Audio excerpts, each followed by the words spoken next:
نحمدہ و نصلی علی رسولہ الکریم۔ محترم میرے پیارے دوستو، ماشاءاللہ آج بہت مبارک دن ہے جمعہ کا۔ ماشاءاللہ آج ہماری بہت بڑی خوش قسمتی ہے۔ ماشاءاللہ ایک بہت زبردست شخصیت عالم دین حضرت حافظ محمد فرید صاحب پیندہ والے جمعہ پڑھا کر بندہ فقیر کے پاس ملاقات کے لیے تشریف لائے۔ اللہ تبارک و تعالی ان کی عمر میں زندگی میں برکت نصیب فرمائے۔ محترم بزرگوں اور عزیز دوستو، تمام دوستوں کو میرا پتہ ہے الحمدللہ، جو بھی عالم دین حافظ ہو، قاری ہو، عالم ہو، دین کا داعی ہو، وقت کا مجاہد ہو، جب بھی میرے پاس ملاقات کے لیے تشریف لاتا ہے خانقاہ میں، تو میں لازمی ان کی خدمت میں درخواست عرض کرتا ہوں کہ حضرت جب آپ ہمارے پاس تشریف لائے ہیں تو اگر آپ تھوڑا سا بیان وغیرہ باتیں وغیرہ کر لیں، ہمارے جتنے مسافر حضرات ہیں وہ بھی سن لیں گے تو فائدہ ہو جائے گا۔ اللہ تعالیٰ سب کو جزائے خیر عطا فرمائے۔ ماشاءاللہ جب بھی ہم پروگرام کرتے ہیں الحمدللہ، چاہے پاکستان میں ہمارے دوست ہیں، چاہے پاکستان سے باہر ہیں، سب ہمارا پروگرام دیکھتے ہیں ماشاءاللہ۔ اللہ تبارک و تعالی سب کو خوش سلامت رکھے، دنیا اور آخرت میں کامیابی اور ترقی نصیب فرمائے۔ ماشاءاللہ جہاں پر بھی میں عموماً یہ بات کہتا رہتا ہوں کہ جہاں پر بھی اللہ اور اللہ کے رسول کی بات ہو تو آپ وہاں بیٹھا کریں۔ ماشاءاللہ ایک فرشتوں کا ماحول ہوتا ہے۔ ماشاءاللہ جب وہ محفل ختم ہوتی ہے تو فرشتے اللہ کے پاس جاتے ہیں اور اللہ پوچھتا ہے آپ کہاں سے تشریف لائے۔ اب اللہ پاک تو علام الغیوب ہے، غیب کا علم جاننے والے ہیں، لیکن وہ ایک مقام بتلاتے ہیں اس مبارک محفل کا، جس محفل میں اللہ اور اللہ کے محبوب صلی اللہ علیہ وسلم کی باتیں ہوں۔ وہ کتنی مبارک محفل ہوگی، درود و سلام ہوں، حاجی اللہ کے پاک پیغمبر پر سلام پیش کیے جائے تو کتنا مبارک محفل ہے۔ میں تو کہتے رہتا ہوں کہ بہت مبارک دن ہے۔ ماشاءاللہ ہمارے عاقب خان بھائی بھی ہانگ کانگ سے ہمارے پروگرام میں تشریف لے آئے ہیں۔ کچھ دن پہلے ان کی دادی صاحبہ بھی فوت ہوئی، اللہ تعالیٰ ان کی مغفرت فرمائے، جنت میں اعلیٰ مقام عطا فرمائے۔ محترم بزرگوں اور عزیز دوستو، اللہ تبارک و تعالی سب کو خوش سلامت رکھے۔ تو میں کہتا ہوں کہ اس مبارک محفل کا پھر ایک درجہ ہوتا ہے، ایک مقام ہوتا ہے ماشاءاللہ۔ وعلیکم السلام ورحمۃ اللہ۔ حافظ صفدر الحسینی، ماشاءاللہ ماشاءاللہ، یہ بہت ہمارے عظیم نعت خوان ہیں ماشاءاللہ۔ حافظ صفدر الحسینی بہت خوبصورت نعتیں پڑھتے ہیں ماشاءاللہ۔ آج ہمارے پاس بہت ہی زبردست شخصیت تشریف لائی ہے، حافظ فرید صاحب، اور انشاءاللہ اب میں ان کو دعوت دوں گا، وہ انشاءاللہ آپ کے سامنے آئیں گے تو انشاءاللہ میں ان کی خدمت میں درخواست عرض کروں گا کہ ایک نعتیہ کلام بھی آپ کے سامنے پیش فرمائیں، اور پھر اس کے بعد جس طرح انشاءاللہ وہ ملفوظات بیان فرمائیں گے تو اللہ تعالیٰ عمل کرنے کی توفیق نصیب فرمائے۔ اب آپ کے سامنے آتے ہیں حضرت مولانا حافظ فرید صاحب، ہمارے پیندہ گاؤں کے رہنے والے ہیں، امام اور خطیب ہیں۔ اب آپ کے سامنے حاضر ہوتے ہیں حافظ فرید صاحب، جزاک اللہ۔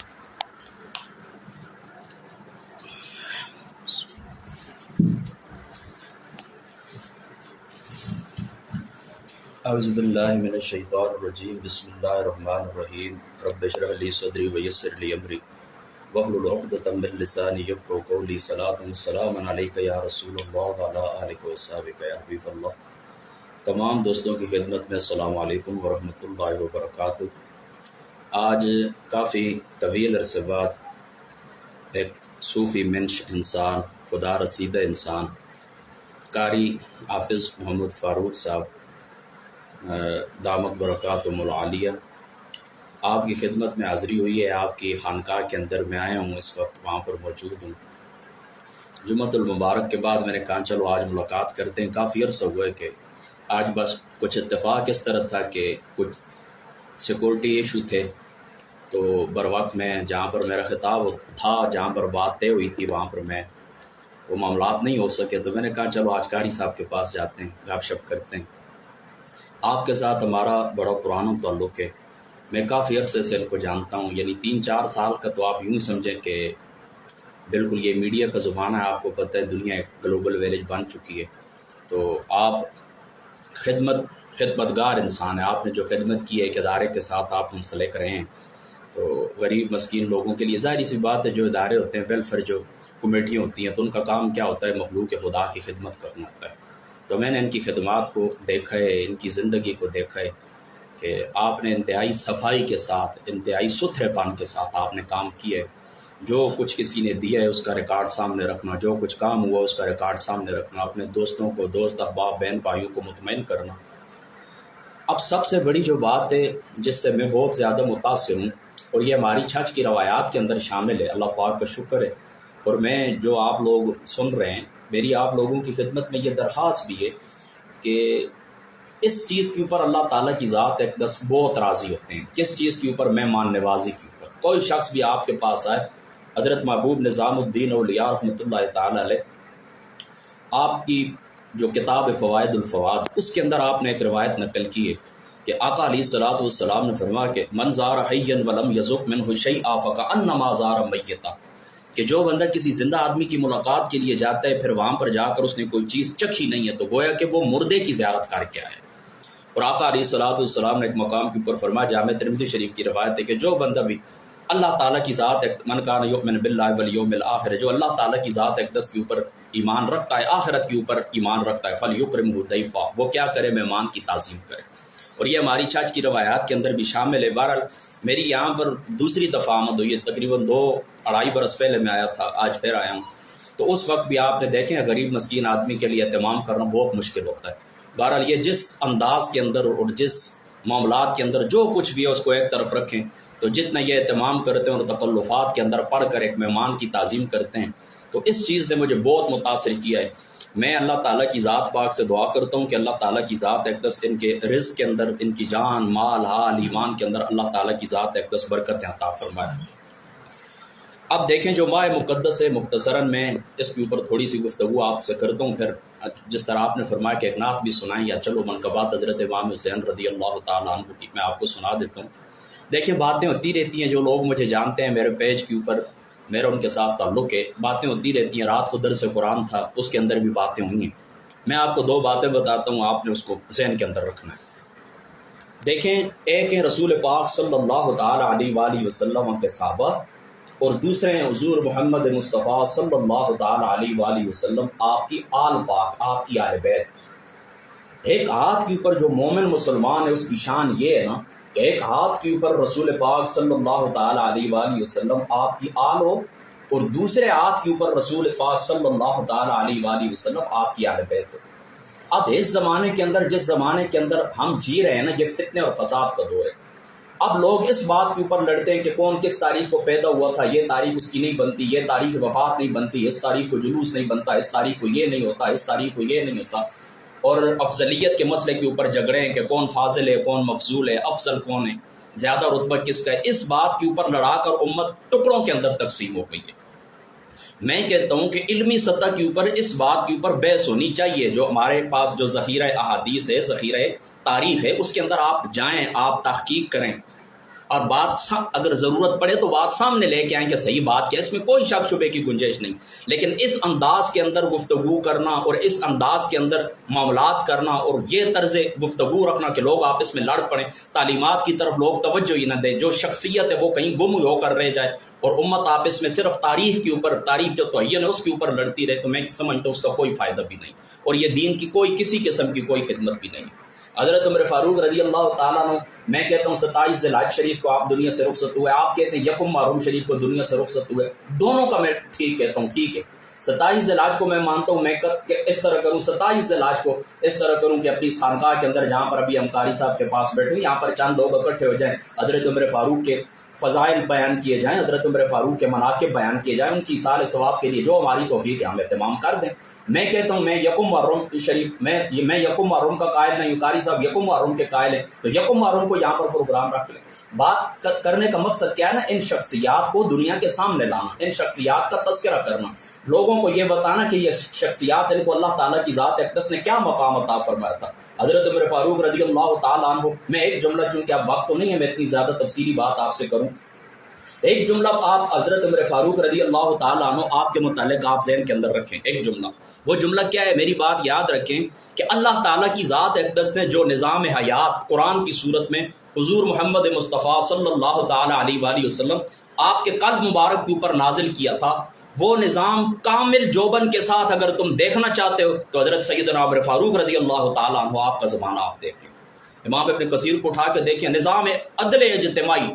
اللہ، اس کی کامل صورت آپ دیکھنا چاہتے ہو تو صرف اور صرف سیدنا عمر فاروق رضی اللہ تعالیٰ عنہ آپ کے زمانے پاک کے اندر آپ کو نظر آئے۔ امام ابن کثیر نے لکھا ہے نا، آپ اس طرح ایک قافلہ آیا ہے، قافلہ، تو اس کے پاس مال تھا، بہت سارا مال تھا، تو وہ پریشان تھے کہ ہم کیا کریں، ہم نے پڑاؤ کرنا، وہ تجارتی قافلے آتے تھے نا، تو آپ پریشان تھے کہ میں کیا کروں، وہ قافلے والے پریشان تھے، تو آپ نے ان سے پوچھا، ادھر ہیں، آپ وقت کے حکمران ہیں، آپ نے ان سے پوچھا کہ آپ ادھر ہیں، کیوں پریشان ہو؟ وہ کہنے لگے ہم رات ہم نے گزارنی اور صبح بازار کے اندر یہ مال لے کر جائیں گے یہ۔ تو آپ نے فرمایا کوئی پریشانی کی ضرورت، چپ کر کے جا کر اپنے خیموں کے اندر سو جاؤ۔ ایک صحابی رسول ہے، ان کا نام میرے ذہن کے اندر نہیں، ان کو کہتے ہیں ادھر ہمارے پاس آئیں، ادھر مسجد نبی شریف کے اندر آپ اس طرح کریں، پوری رات نفل ادا فرماتے رہے اور اس مال کی آپ چوکیداری فرماتے رہے، حفاظت فرماتے رہے، تو کوئی شخص آ کر نقصان نہ پہنچا۔ یہ تھے ہمارے حکمران، یہ تھے عمر فاروق رضی اللہ تعالیٰ عنہ آپ کی ذات، یہ تھے جن کو ہم مراد رسول کہتے ہیں کہ آقا علیہ الصلوۃ والسلام کی ذات اقدس نے جن کے لیے دعا فرمائی تھی کہ پاک پروردگار عمر بن خطاب کے ذریعے پاک پروردگار اسلام کو عزت عطا فرما۔ پھر اسلام اور کفر کے درمیان فرق کرنے والے کہ جس وقت آپ نے اسلام قبول کیا، اب اوپن بیت اللہ شریف کے اندر نمازیں ادا ہونے لگی، اب اوپن مسلمان ڈر کے نہیں خاموش، اتنے اعلانیہ آپ نے ہجرت فرمائی، اتنے دلیر، اتنے شہر، اتنی جرأت والی شخصیت۔ اور اللہ کی قسم اٹھا کر کہتا ہوں کہ زمانہ ترسے گا حضرت عمر فاروق رضی اللہ تعالیٰ عنہ جیسی شخصیت دیکھنے کی۔ اب یہ اللہ تعالیٰ کا کرم ہوتا ہے، بس ایک زمانے ہوتے ہیں، ہر چیز وقت مقرر ہوتا ہے، وہ بس یہ چیزیں میں بات کرنے کا جو مقصد ہے نا وہ یہ کہ مقصد یہ ہوتا ہے کہ یہ جو دن ہوتے ہیں نا یا سال ہوتے ہیں یا تاریخ ہوتی ہے، کچھ بھی ہوتی ہے، ان کا مقصد کیا ہوتا ہے، اس شخصیت کا تذکرہ کرنا۔ تو میری درخواست یہ ہے کہ ان باتوں کے اندر آپس میں نہ لڑا جائے۔ شخصیت ٹھیک ہے، اگر ضرورت پڑی کہ صحیح تحقیقی قول کیا ہے تو ایک عالم کا کام ہوتا ہے کہ وہ تحقیق کر کے بتائے، لیکن اس بات کے اوپر لوگوں کو لڑانا نہیں چاہیے۔ اصل چیز ہے شخصیات، ان شخصیات کی عزت، تعظیم، ان کے فضائل اور ان کی تعلیمات کے اوپر چلنا کہ ان کی تعلیم کیا ہے، اس کے اوپر آپ غور کریں۔ دوسری طرف آپ آ جائیں، حضور محمد مصطفیٰ صلی اللہ تعالیٰ علیہ وآلہ وسلم آپ کے شہزادے، یہ کون تھے؟ حضرت امام حسین، حضرت امام حسن، یہ حضور صلی اللہ تعالیٰ علیہ وسلم آپ کے مبارک کندھوں کے اوپر چڑھ کے کھیلا کرتے تھے۔ آقا علیہ الصلوۃ والسلام ان کی زبان مبارک کو چوسا کرتے تھے۔ حضور علیہ الصلوۃ والسلام نے جن کو اپنے بیٹے قرار دیا، آقا علیہ السلام نے جن کو جنتی نوجوانوں کے سردار قرار دیا۔ اور حضرت امام حسین کی شخصیت دیکھیں نا، یہ ماہ مقدس ان کی قربانی کی یاد دلاتا ہے نا۔ وہ اللہ تعالیٰ کی ذات اقدس نے جو نظام نازل فرمایا تھا نا قرآن، تو وہ چلتا رہا خلفائے راشدین کا زمانہ، پھر اس کے بعد چونکہ خلفائے راشدین کا زمانہ گزرا، اس کے اندر پھر اس کے بعد ملوکیت شروع ہو گئی، تو اب اسلام کے اندر جو بدعات داخل ہوئی، یزید کی جو شخصیت تھی، اس شخصیت کے اندر جو کچھ کفر تھا، جو کچھ فاسقانہ اعمال تھے، جو کچھ اس کا طرز عمل تھا، جو کچھ وہ آزادیاں سلب کرنا چاہتا تھا، اسلام کے اندر جو بدعات داخل ہو گئی تھیں، تو ان بدعات کو ختم کرنے کے لیے، ان بری رسومات کو ختم کرنے کے لیے اور دین کو صحیح خالص شکل کے اندر قائم کرنے کے لیے میدان کے اندر قربانی دینے والے کون تھے؟ حضور محمد مصطفیٰ کے گھر والے حضرت امام حسین رضی اللہ تعالیٰ۔ آپ اپنے شہزادوں کے ساتھ، اپنے گھر والوں کے ساتھ میدان کے اندر گئے اور آپ نے کیا کیا؟ اللہ تعالیٰ کے دین کی خاطر اس کو قائم کرنے کے لیے آپ نے قربانی دی۔ میری بات آپ سمجھ گئے نا؟ تو بات کرنے کا مقصد یہ کہ دیکھیں ہم اصل چیز پتہ ہے کیا، مرکز پتہ ہے کیا ہے؟ مرکز ذات مصطفیٰ صلی اللہ تعالیٰ علیہ وآلہ وسلم، حضور رحمت عالم صلی اللہ تعالیٰ علیہ وآلہ وسلم آپ کی جو ذات شریف ہے وہ ہمارا مرکز ہونی چاہیے۔ یعنی دیکھیں نا، حضور محمد مصطفیٰ کے آل کا احترام کیوں کرتے ہیں؟ کہ ان کی رگوں کے اندر خون مصطفیٰ ہے۔ اور حضور محمد مصطفیٰ کے صحابہ کا احترام کیوں کرتے ہیں؟ کہ یہ در مصطفیٰ کے اوپر آئے، حضور کے در پاک کے اوپر آئے، حضور کی ذات اقدس کے اوپر ایمان رکھا ہے، پھر حضور کے ساتھ اکٹھے ہوئے، پھر جا کر میدان جہاد کے اندر کھڑے ہوئے، قربانیاں دیں، اپنا تن مان دان سب کچھ ذات مصطفیٰ کے اوپر قربان کیا۔ حضرت ام المؤمنین سیدتنا عائشہ صدیقہ رضی اللہ تعالیٰ عنہ آپ فرماتی، آپ تاریخ الخلفاء کو اٹھا کے دیکھیں، آپ فرماتی 40,000 درہم تھے جس وقت میرے بابا جان حضرت ابوبکر حضور کے ساتھ کھڑے ہوئے، یعنی حضور کی ذات اقدس نے جس وقت اعلان کیا نا میں اللہ کا نبی ہوں، ایمان رکھو، حضور کی ذات اقدس کے اوپر تصدیق کی، فرماتے ہیں 40,000 درہم تھے، وہ 40 کے 40 یعنی 40,000 درہم سارے کے سارے قدمین مصطفیٰ کے اوپر حضرت سیدنا ابوبکر نے قربان کر دیا۔ تو یہ لوگ کون تھے؟ در مصطفیٰ کے اوپر جو آنے والے تھے، حضور کی ذات اقدس کی نصرت کرنے والے، دین کی مدد کرنے والے، حضور کے ساتھ مل کر جہاد کرنے والے، حضور محمد مصطفیٰ صلی اللہ تعالیٰ علیہ وآلہ وسلم آپ کے آرام کا خیال رکھنے والے۔ تو در جو ہے نا، در کے اوپر آنے والے ان کو بھی نسبت مصطفیٰ حاصل ہے کہ در کس کا؟ ذات مصطفیٰ کا در ہے۔ اور جو گھر والے یعنی جن کے رگوں کے اندر خون ہے، ان کا احترام اس لیے کہ وہ حضور محمد مصطفیٰ کے گھر والے ہیں۔ تو یاد رکھیں مومن مسلمان کی شان کیا ہے؟ مومن مسلمان اس طرح کرے، ایک ہاتھ کے اوپر حضور محمد مصطفیٰ کی آل، دوسرے ہاتھ کے اوپر محمد مصطفیٰ کے اصحاب، دونوں ہمارے دشمن کی سازش کے اندر نہ آئیں کبھی بھی۔ جو ان کے اندر تفریق کرنا چاہتا ہے، ان کو ایک دوسرے کے مد مقابل کھڑا کر کے آپ کو لڑانا چاہتا ہے، آپ اس کی باتوں کے اندر نہ جائیں، آپ کہیں دونوں ہمارے ہیں، کیونکہ ہمارے پیغمبر ہمارے آقا محمد مصطفیٰ صلی اللہ تعالیٰ علیہ وسلم ان کے ساتھ دونوں کی نسبت ہے، ایک دار کے اوپر آنے والے ہیں اور ایک حضور کے گھر کے اندر آنے والے، دونوں ہماری وہ کہتے ہیں کہ دار والے جو وہ بھی آنکھوں کی ٹھنڈک ہے اور جو گھر والے وہ بھی ہمارے دل کا چین ہے۔ تو یہ میری بات آپ لوگوں نے یاد رکھنی ہے، یہ میرا آپ لوگوں کے لیے پیغام ہے، اور اس کے اوپر میں آپ کو لانا چاہتا ہوں، اور جو میری دعوت ہے اور جو میں گفتگو کرتا ہوں یا جو میرا آنا جانا ہے یا جو کچھ ہمارے دروس ہوتے ہیں، جو کچھ بھی ہوتا ہے، اس کے اندر میں یہی پیغام دینا چاہتا ہوں کہ ان دشمن کی سازش کا کبھی بھی شکار نہ ہو، اپنے ایمان مضبوط رکھیں اور دونوں ازواج کے ساتھ آپ نے پیار رکھنا ہے۔ دونوں دیکھیں نا، وہ طاہر القادری صاحب نے ایک بڑی سونی بات دیکھی، وہ کہتے ہیں کہ حضور علیہ الصلوۃ والسلام کی ذات اقدس کے ساتھ ہمارا دو طرح کا تعلق ہے، ایک تعلق ہمارا ہے محبت کا اور دوسرا ہمارا تعلق ہے اطاعت کا۔ اطاعت والا تعلق حضور کے صحابہ کی طرف سے مکمل ہوتا ہے، محبت والا تعلق حضور کے گھر والوں کی طرف سے مکمل ہوتا ہے۔ تو اس لیے یہ 10 محرم شریف جو 10 دن ہوتے ہیں، ان 10 دنوں کے اندر ہمارے جو اکابرین ہیں، اسلاف ہیں، ان کا طریقہ یہ ہوتا تھا وہ خاموش ہو جاتے تھے۔ ان 10 دنوں کے اندر حضرت امام حسین رضی اللہ تعالیٰ عنہ حضور کے جو گھر والے تھے، ان کی قربانیوں کا ذکر ہوتا تھا، صحیح جو قرآن و سنت کے اندر ان کی شان بیان ہوئی ہے اس شان کو بیان کیا جاتا تھا، ان کے خصائل کو، ان کے شمائل کو، ان کے فضائل کو بیان کیا جاتا تھا، قرآن سنت کی روشنی کے اندر ان کا جو مقام تھا اس مقام کو بیان کیا جاتا تھا، آپ کی قربانیوں کو خراج تحسین پیش کیا جاتا تھا، ان کے ایصال ثواب کے لیے کھانے پکائے جاتے تھے۔ یہ طریقہ تھا ہمارا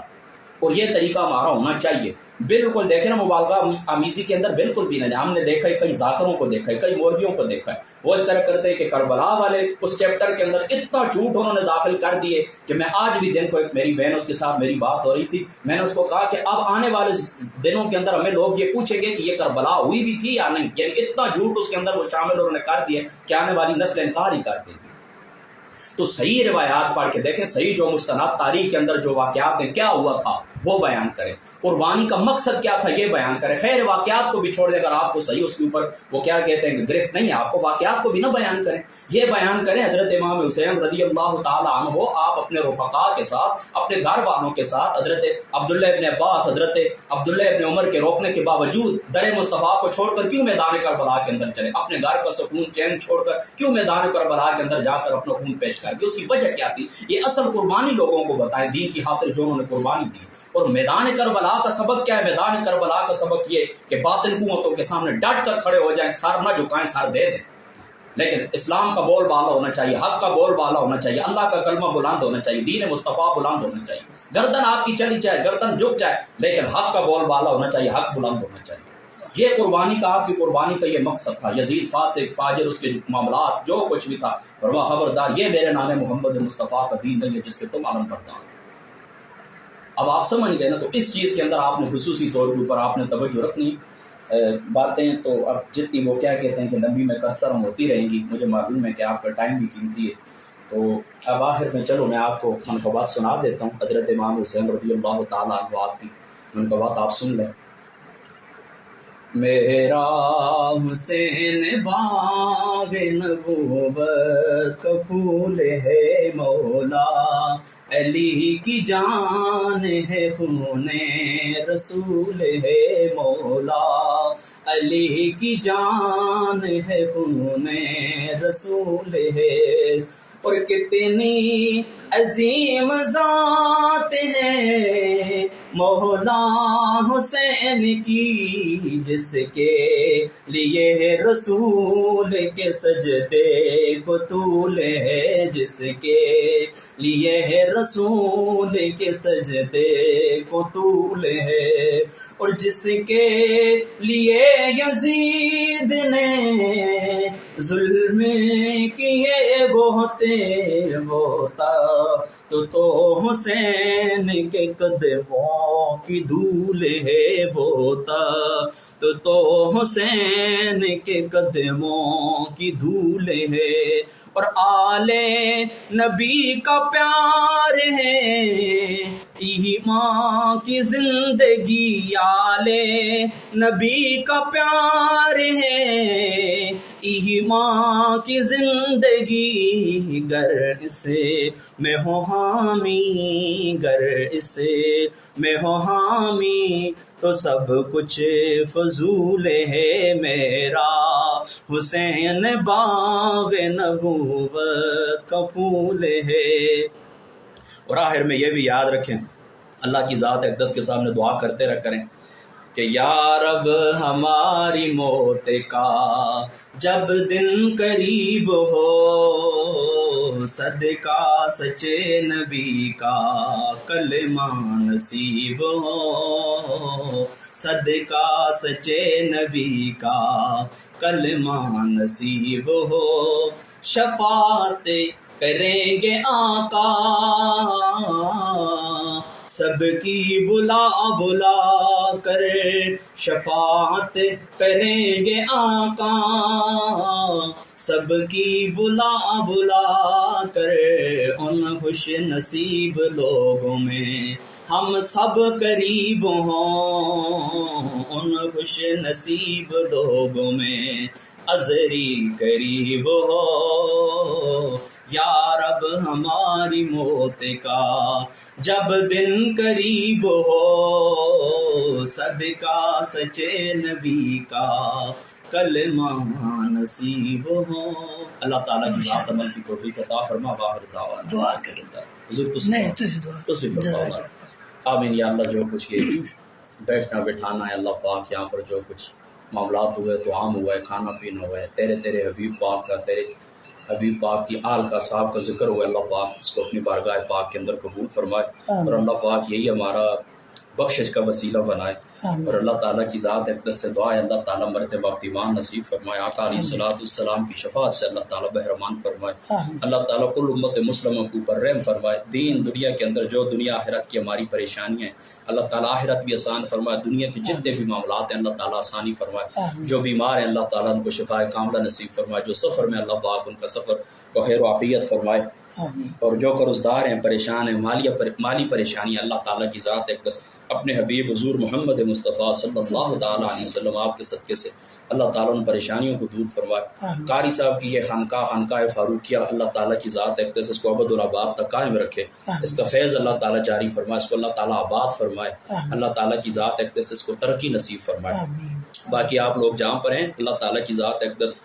آپ کو سلامت رکھے، باہر افراد جتنے بھی ہیں بیرون ملک تو ان کی خدمت میں میری یہی گزارش ہے کہ جس وقت آپ یہ معاملات چھوڑ کے جاتے ہیں اپنا گھر بار چھوڑ کے جاتے ہیں تو ہمیشہ جہاں پر بھی رہیں، برطانیہ کے اندر ہوں، امریکہ کے اندر ہوں، ہانگ کانگ کے اندر ہوں، تو آپ اس طرح کریں، ضرور اپنے گھر کے دروازے کے اوپر نظر رکھا کریں کہ ہم اپنے بہن بھائیوں کو کس حالت کے اندر چھوڑ کے آئیں، اور وہ جو لوگ ہیں ان ممالک کے اندر بسنے والے جو غیر مسلم ہیں یاد رکھیں کہ وہ اسلام کو پڑھیں گے آپ کے کردار سے، اگر آپ کا کردار کمزور ہوگا، کہیں پر آپ جھوٹ بولیں گے، کمزوری دکھائیں گے تو وہ آپ کی طرف منسوب نہیں کریں گے، وہ اسلام کی طرف منسوب کریں گے۔ تو یاد رکھیں آپ کی عزت، ذاتی عزت بھی آپ کے ساتھ وابستہ ہے، آپ کے گھر والوں کی عزت بھی آپ کے ساتھ وابستہ ہے، اور آپ کے اسلام کی عزت بھی آپ کے ساتھ وابستہ ہے۔ تو کہیں پر کوئی ایسا قدم نہ اٹھائیں ایک سیکنڈ کے لیے بھی کہ آپ کی ذات کے اوپر عارف آئے، آپ کے گھر کے اوپر عارف آئے، آپ کے ملک پاکستان کے اوپر عارف آئے، یا آپ کے دین جس دین کے آپ پیروکار ہیں دین اسلام اس کے اوپر کوئی عارف آئے۔ اللہ تعالیٰ کی ذات اقدس عمل کی توفیق عطا فرما، واخر دعوانا الحمدللہ۔ جزاک اللہ جی، جزاک